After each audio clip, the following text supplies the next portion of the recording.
Assalamualaikum warahmatullahi wabarakatuh. Kembali lagi bersama Bunda Irawati, masih di channel Bunda Bidan Irawati. Pada kesempatan kali ini Bunda akan membahas tema tentang MPASI menu tunggal dan MPASI menu 4 bintang. Apa itu MPASI menu tunggal dan 4 bintang? Nah, nanti Bunda akan menjelaskannya lebih lanjut lagi. Jadi khusus untuk ibu-ibu muda yang mempunyai seorang bayi dan sebentar lagi bayinya menginjak usia 6 bulan dan akan segera diberikan MPASI.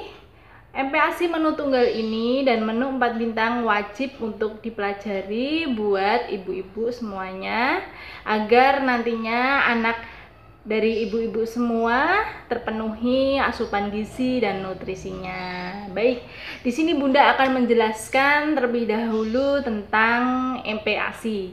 Kapan harus dilakukan MPASI dan MPASI itu seharusnya dilakukan pada saat bayi berusia berapa. Nah, MPASI dilakukan untuk bayi menginjak usia 6 bulan. Jadi, di usia 6 bulan, bayi membutuhkan makanan pendamping ASI. Jadi, selain ASI, bayi kita harus terpenuhi kebutuhan nutrisinya dari makanan. Nah, ayo untuk ibu-ibu semuanya yang bayinya sebentar lagi menginjak usia 6 bulan, marilah kita belajar di sini tentang MPASI menu tunggal dan MPASI menu 4 bintang. Yang pertama, MPASI menu tunggal. MPASI menu tunggal itu adalah yang artinya menu tunggal, yaitu menu satu. Karena tunggal artinya satu, jadi di MPASI awal ini kita sebut dengan MPASI menu tunggal. Satu menu yang kita berikan kepada bayi kita selama kurang lebih waktunya yang diberikan untuk MPASI menu tunggal ini adalah 14 hari saja. Kenapa kita harus mengawali MPASI dengan menu tunggal? Karena untuk mengetahui respon atau reaksi dari bayi kita, apakah bayi kita alergi terhadap suatu makanan yang kita nantinya berikan dari menu tunggal MPASI itu. Misalkan kita memberikan satu menu tunggal berupa telur. Nah, kita tidak tahu nih, misal kita mau memberikan telur dan bayi kita mengalami alergi terhadap telur tersebut. Untuk itu di menu tunggal ini, menu telur kita berikan hanya satu menu saja, tidak ditambahi dengan menu lain, hanya cukup telur saja. Dan kita lihat respon dari bayi kita, apakah bayi kita mengalami alergi seperti gatal-gatal, merah pada seluruh tubuh, ataupun bayi mengalami diare. Nah, di sini Bunda sudah membuat rangkuman menu tunggal, contoh jadwal menu tunggal selama 14 hari yang kita berikan kepada bayi kita.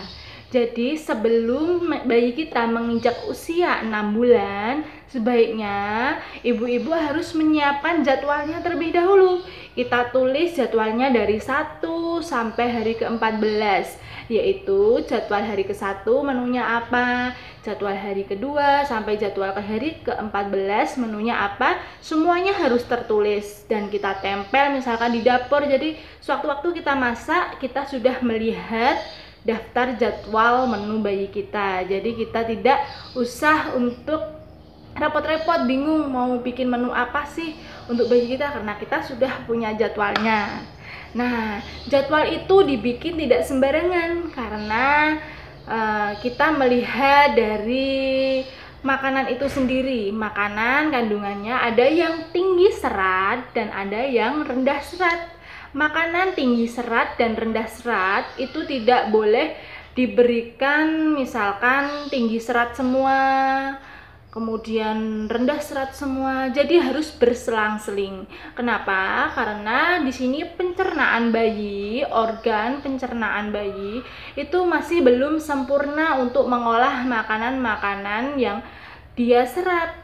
Jadi makanan yang tinggi serat di sini oleh organ pencernaan bayi itu kebalikannya dari organ pencernaan dewasa.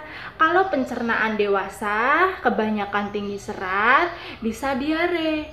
Nah, di sini kalau pencernaan bayi, kalau dia menerima makanan yang terus-menerus tinggi serat, pada pencernaan bayi dapat mengakibatkan sembelit atau susah BAB.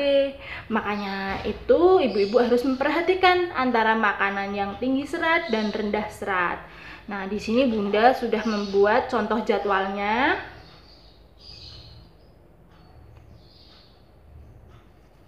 Bunda bacakan saja ya. Contoh jadwal di sini yaitu pagi kita berikan menu beras putih dan sorenya kita berikan wortel. Hari kedua kita berikan kacang hijau dan sorenya kita berikan buah pir. Hari ketiga kita berikan kentang dan sorenya berikan tomat. Hari keempat berikan daging ayam, sorenya berikan semangka. Hari kelima kita berikan ikan lele, dan sorenya kita berikan bayam. Hari keenam kita berikan alpukat, sorenya kita berikan jeruk baby.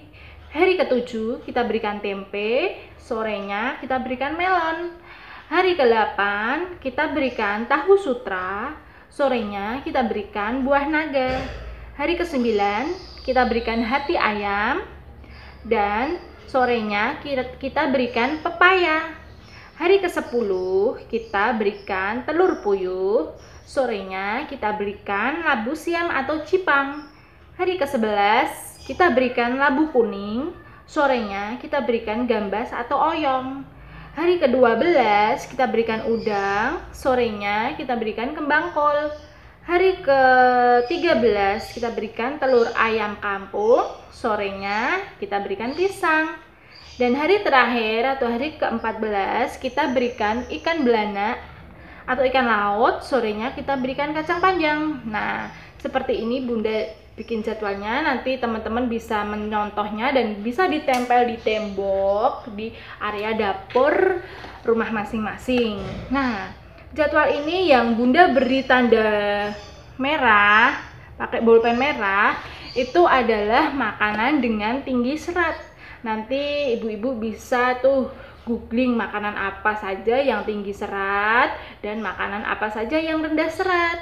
Untuk itu, untuk jadwal yang kita buat harus satu hari itu ada makanan yang rendah serat dan makanan yang tinggi serat. Dan makanan tinggi serat tidak boleh diberikan dalam satu hari secara bebarengan. Misalkan hari pertama, contoh makanan tinggi serat, misalkan dikasih kacang hijau, sorenya dikasih wortel, besoknya dikasih bayam. Semua itu adalah makanan tinggi serat yang bisa berdampak pada pencernaan bayi mengalami sembelit atau susah buang air besar. Jadi kasihan jika bayi kita dikasih makan besoknya susah untuk BAB.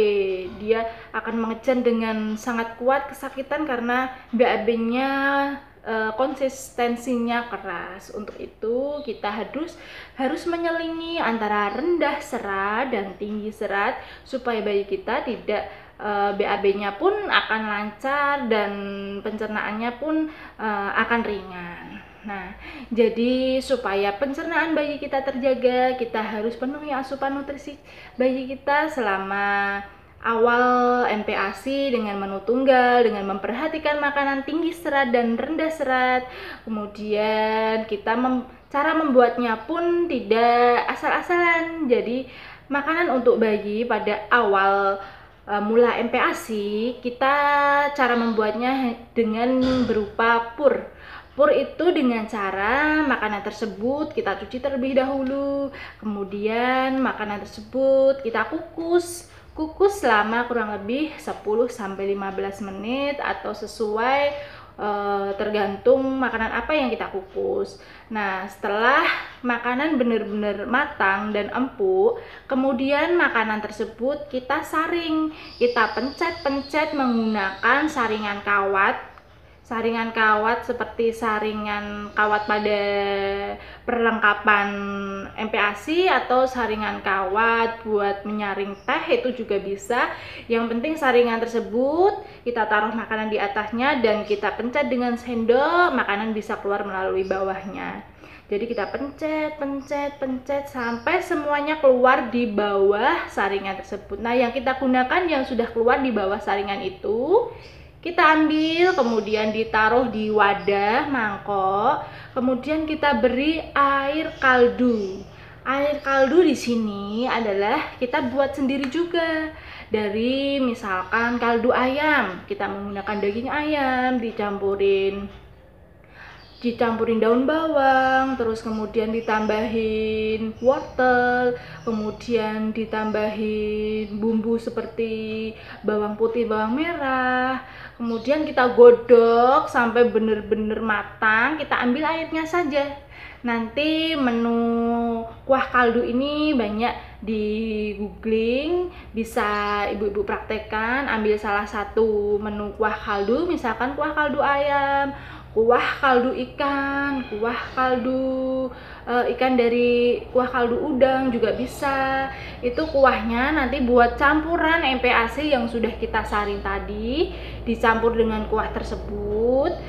Kita membuatnya jangan terlalu encer. Jadi misalkan kita sendok dan sendoknya kita balik seperti ini, sendok tersebut tidak akan tumpah makanannya. Nah, itu konsistensi yang benar, kekentalan yang benar untuk membuat MPASI. Misalkan makanan tersebut padat. Jadi misal makanan itu berupa beras putih, nanti kalau sudah dicampur dengan kuah kaldu, kalau di berasnya sendoknya dibalik gini, itu tidak akan tumpah. Itu sudah cukup kekentalannya. Selain dari menu tunggal yang MPASI itu, kita juga harus menambahkannya dengan lemak tambahan. Selain dari ditambah dengan kuah kaldu tadi, harus diberikan lemak tambahan seperti dari UB itu unsalted butter, yaitu butter atau margarin yang rendah garam, ya, yang tidak ada rasanya. Jadi harus kita beri lemak tambahan, misalkan dari UB unsalted butter tadi, atau dari minyak sayur, atau ditambah minyak zaitun juga bisa. Bisa kita gunakan merek Evo untuk minyak zaitun-nya. Kemudian lemak tambahan tersebut kita tuang saja ke dalam mangkok tadi yang sudah kita beri kuah kaldu, yang sudah kita saring, tambahin aja di atasnya, nggak apa-apa. Lemak tambahan tujuannya untuk memberikan tambahan lemak pada asupan makanan MPASI yang kita buat supaya komplit dan lengkap.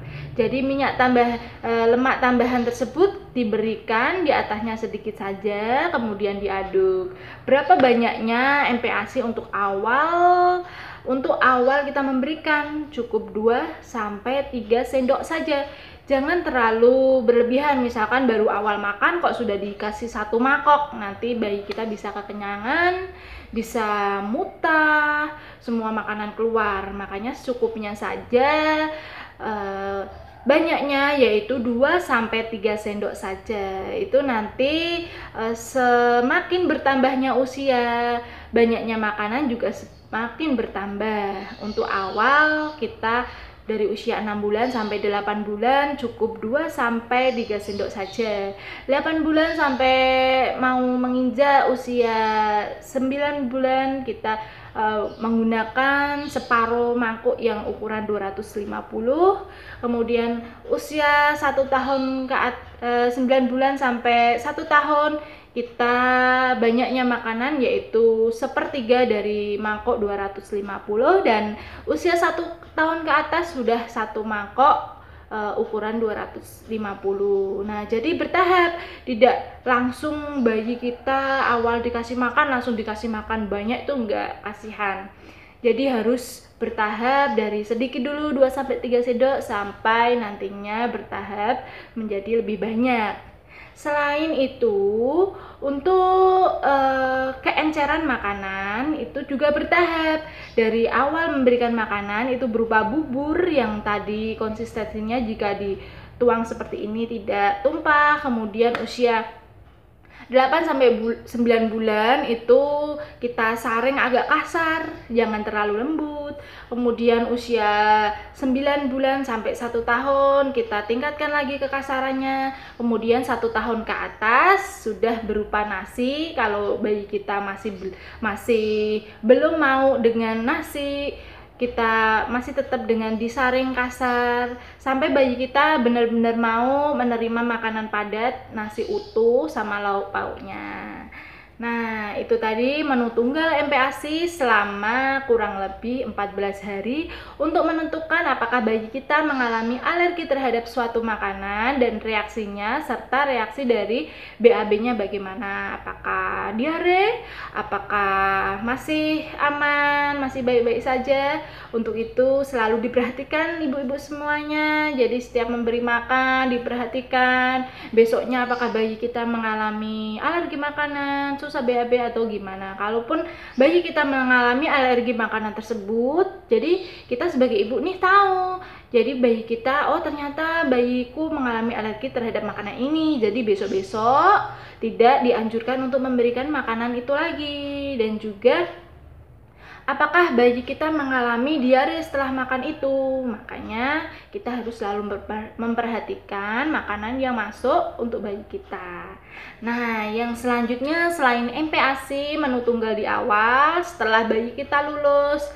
Ini istilahnya lulus ya, kayak sekolah selama 14 hari. Nah, setelah 14 hari itu bayi kita lulus, kemudian kita tingkatkan ke menu 4 bintang.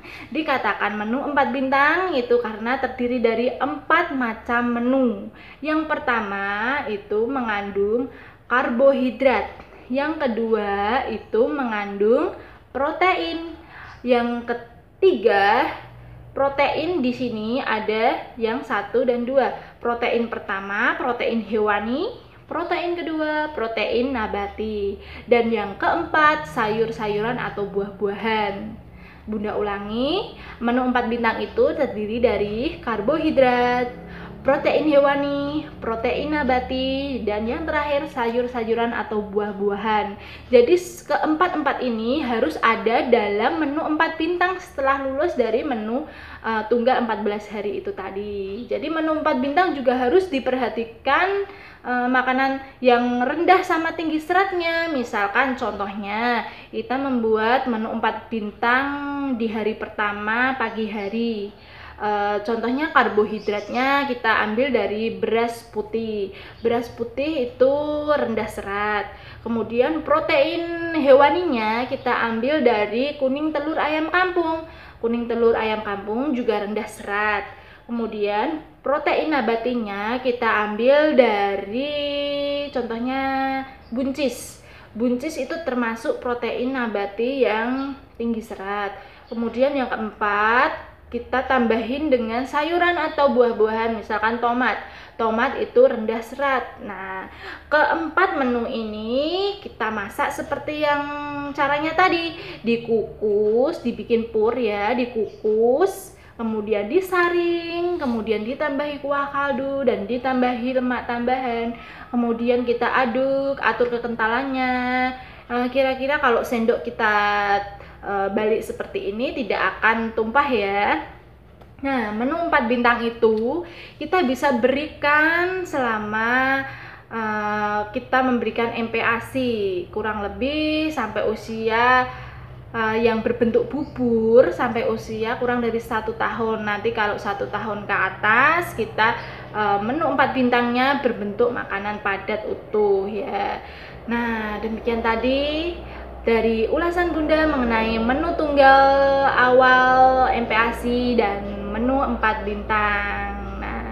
Semoga dari penjelasan Bunda tadi bisa bermanfaat buat ibu-ibu semuanya di rumah yang sebentar lagi akan memberikan menu MPASI pada bayinya. Semoga sukses, bayinya sehat, tumbuh kembangnya bisa berkembang sesuai usianya dan tidak ada keterhambatan tumbuh kembangnya.